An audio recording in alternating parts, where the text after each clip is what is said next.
Hi, my name is Nidhi Sharma. I'm a women's health physical therapist here at FuncPhysio Physical Therapy.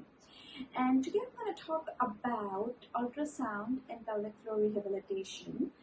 We're going to talk about the trans-abdominal view today. So with trans-abdominal view, we're basically using the round head or the deep head of ultrasound, and we're basically placing it on the lower belly. So it's totally non-invasive. You don't have to really undress. It's kind of like a pregnancy ultrasound that you just have to pull up your shirt and it goes right on above your pelvis.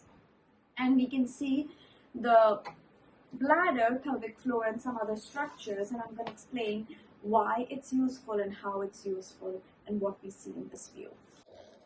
So here we have a trans-abdominal view of the pelvic floor, and what we see here is this big bag, black bag is the bladder.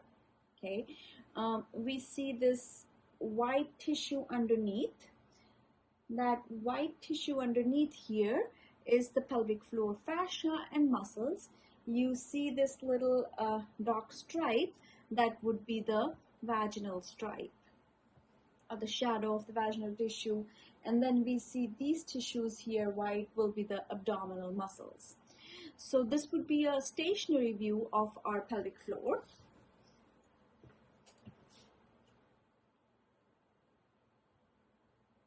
And like I said, we can do ultrasound with movement. So here is the movement. And we can see a patient is doing the Kegel. When they do the Kegel, the pelvic floor goes up. Okay, it kind of lifts the bladder up. We can also see if they co-contract with the abdominals or not. So sometimes I want them to contract abdominals, sometimes I don't. So I can clearly see what the abdominals are doing. We can see what the pelvic floor is doing, and we can also see how that affects the bladder. Okay. In this particular patient, we see that when she does contraction, the bladder neck goes up nicely and then relaxes down, but she does contract her abdominals at the same time, so she's not really doing a pure Kegel. If I wanted her to do that, she's compensating with her abdominals a little bit, so we can see that here.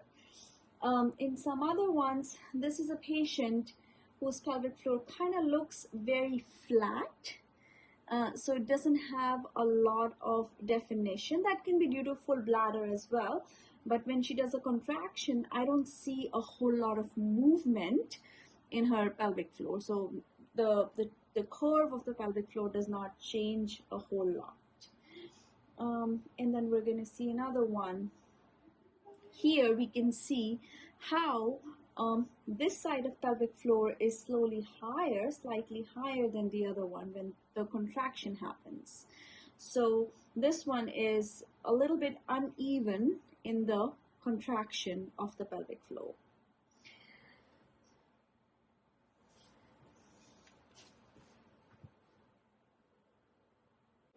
So let's talk about this view a little bit. We can see the bladder, we can see the pelvic floor, and I'm going to give you a few examples of when it's most useful, this particular view, this particular ultrasound.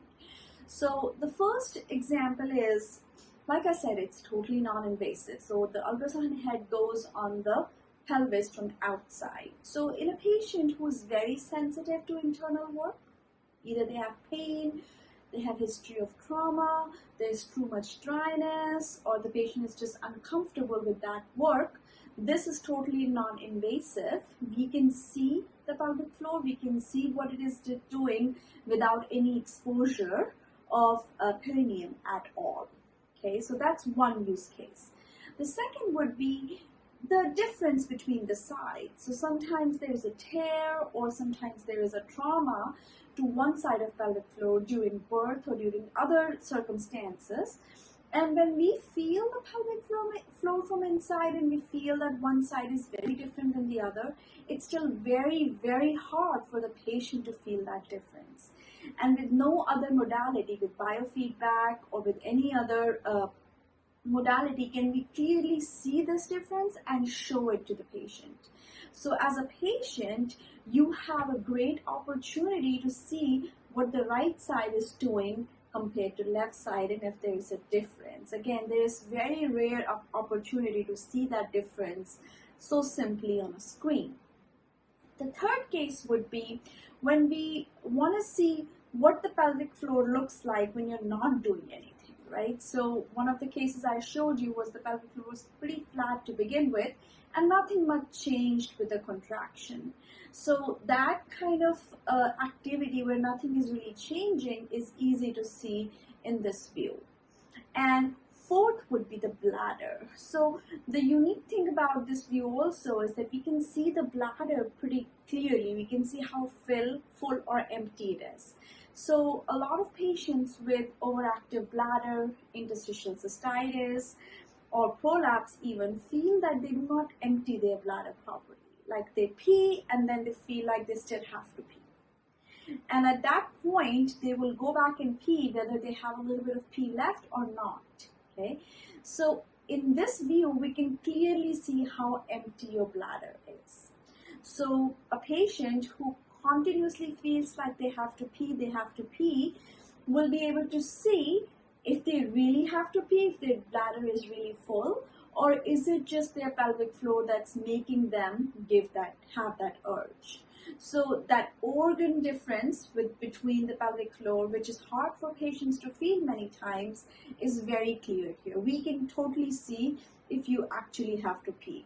We can also see when you're done peeing and you feel like you're done, is there any pee left in your bladder? So retention, which is common in prolapse and sometimes postmenopausal women where the bladder just isn't contracting as well as it did before, there is retention in the bladder, and you may or may not feel that you have to pee, but there's pee left in the bladder.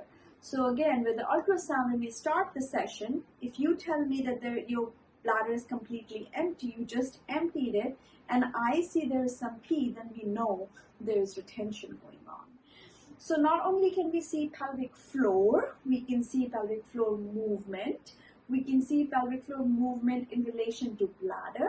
We can see bladder emptying and filling, and we can do all of that without any invasive approach, without any perineal exam or vaginal exam, if the patient prefers not to do that. So that's about trans-abdominal view and how it can be helpful for your rehabilitation in pelvic floor physical therapy. So next time we'll discuss the transperineal view, where the ultrasound head goes on the perineum. We can see different structures, and there's definitely very many benefits for that view. So stay tuned.